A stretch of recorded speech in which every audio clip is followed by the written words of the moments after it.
આવો સુંદર મજાનો કાર્યક્રમ હોય અને કવિઓ એમ કહે છે કે આ ખુમારી વાળી જ્ઞાતિ છે, એમાં જ્યારે વક્તવ્ય આપવાનું હોય ત્યારે આ છંદોની મજા છે. આ પિંગળસિંહભાઈના છંદો જે છે, પ્રૌઢા પાવાનું, ગુણગાવાનું ને ખવડાવીને ખાવાનું, ઘોડે ચડવાનું, મૂછે તાનું ગવરાવીને ગાવાનું, પતસુર વીરતાનું, પ્રભુ કૃપાનું ને વીર થવાનું મહારતી. એ ગીતમાં વરવાનું, રણ ચડવાનું, ના મર્દોનું કામ નથી ભાઈ, ના મર્દોનું કામ નથી. આ આખી મજા છે, કુમારી આમાં છે ભાઈ. એવા કડવી, એવા પટેલ સમાજને આંગણે બેઠા છે ત્યારે આ નાદ વૈભવથી ભરેલા છંદો છે સાહેબ. એમાં આહાર મહિનો ધરતીને ખોળે મહેમાન થયો હોય, વારે વરસાદ પડે છે પણ કવિની નજર પડે. આ કવિ નહીં બેઠા હો, આ સમાજને આપણે કવિ હૃદય છે આ સાહેબ. જો આ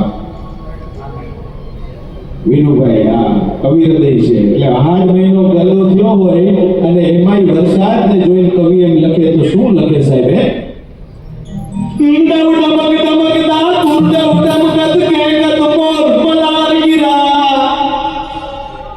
એલા પડકારો તો આપો,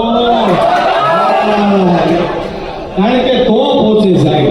અમે ગળાને 3-3 કટકા કરીએ કારણ કે આ સૂર નાભીમાંથી નીકળે છો, નાભીથી નીકળે અને ધણીનો સુણે ધા. તમે અમારા ધણી છો, ભગવાન છો. આટલા માથા, આટલા હાથ, આટલા પગ અને એમાંય પાછા કણબી, એમાંય સૌરાષ્ટ્ર પટેલ સમાજ બેઠો હોય અને અમારી વાત જો હૃદય સુધી ન પહોંચે તો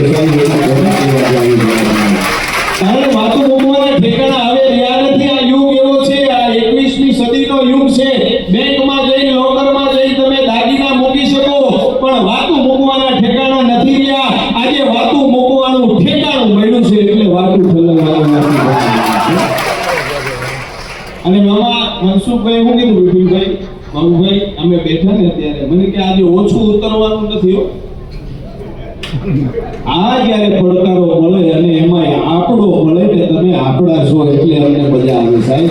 કલાકાર તો અમે છીએ, એવા બીજા ઘણા છે જેને તમે બોલાવી શકો ને આવ્યા છે, પણ આપણો હૃદયનો તાર જોડાય છે ને એની મજા છે. તમારા કાંઈક અમને બ્લેસિંગ્સ જેને કહેવાય, આશીર્વાદ રૂપે તમારી વાહ મળી જાય એટલે અમારો આખો એમ કહેવાય કે જે કાર્યક્રમ છે એ સફળ થાય. અને સફળ ત્યારે જ થાય કે આજે જ્યારે આટલી દાનની સરવાણી અહીંથી રજૂ થયું હોય ત્યારે હું આ બધા વતી દાતાઓને એક દુહામાં કહીશ કે આ દાતાઓ શું છે જેને આજે સમાજમાં આપ્યું છે. જેટલા નામ અહીંયા લેવા